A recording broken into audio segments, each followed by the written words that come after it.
মানুষ মৃত্যুর পর 40 দিন পর্যন্ত তার রূহ বাড়িতে ঘোরাঘুরি করে, আর 40 দিন পর প্রতি বৃহস্পতিবার সন্ধ্যায় বাড়িতে রূহ আসে এবং শুক্রবার জুমার পর চলে যায়। বাড়ির সবার কাছে দোয়া চায়, দোয়া না পেলে নিজেই বদদোয়া করে চলে যায়। এ বিষয়ে জানতে চাই ভাই, এরকম অনেক বিষয় আমাদের সমাজে প্রচলিত আছে, এগুলো সব ভিত্তিহীন, মন গড়া এবং সম্পূর্ণ কুসংস্কার। ইসলামে এরকম কোনো বিশ্বাস নাই যে মরা মানুষ মৃত্যুর পর তার রূহ আবার আসে। ভাই, মৃত্যুর পরে ওই বেচারা তার হাল নিয়ে ব্যস্ত, আপনাদের দেখতে আসার টাইম তার আপনাদের মতো এরকম অর্থহীন টাইম নেই। দুনিয়াতে থাকতে ফাউল অযথা সময় নষ্ট বহুত করছে সে আপনার মতো হয়তোবা, কিন্তু মৃত্যুর পর এখন সে নিজেকে নিয়ে ব্যস্ত হয়ে গেছে।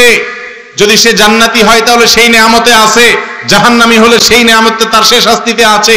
সে আইসে আপনাদেরকে সালাম করবে, দোয়া করবে, বদদোয়া করবে, চাইবে, ফুর্তি ফার্তা করবে।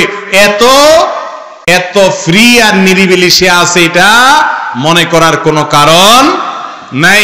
মানুষ মৃত্যুর পর আর রিটার্ন করার, কাম ব্যাক করার, ফিরে আসার কোন সুযোগ আছে না নাই? নাই। হিন্দু ধর্ম মতে এই ধরনের বিভিন্ন কথা আছে, কিন্তু ইসলামে এরকম কোনো কথা আমরা অনেক সময় আমাদের পার্শ্ববর্তী হিন্দু ভাই বোনদের সাথে থাকতে থাকতে বা তাদের অনেক কালচার আমরা নিজেদের মনে করে আমাদের মধ্যে ধারণ করে ফেলেছি। এরকম বিষয়গুলোর মধ্যে থেকে এটা একটা। তাদের বিশ্বাস তাদের কাছে, তারা তাদেরটা বিশ্বাস করুক, সেই হিসাব তারা আল্লাহর কাছে দিবে। বাট আমরা এজ এ মুসলিম, আমাদের জন্য এরকম কোনো কথা কোরআন হাদিস বলে নাই যে মরার পরে বৃহস্পতিবার হলে রূহ আসে, শুক্রবার হলে চলে যায়, যাওয়ার সময় দোয়া চায়, দোয়া না করলে বদদোয়া দেয়। কি সুন্দর বানায় বানায় জাল হাদিস বানাইছে।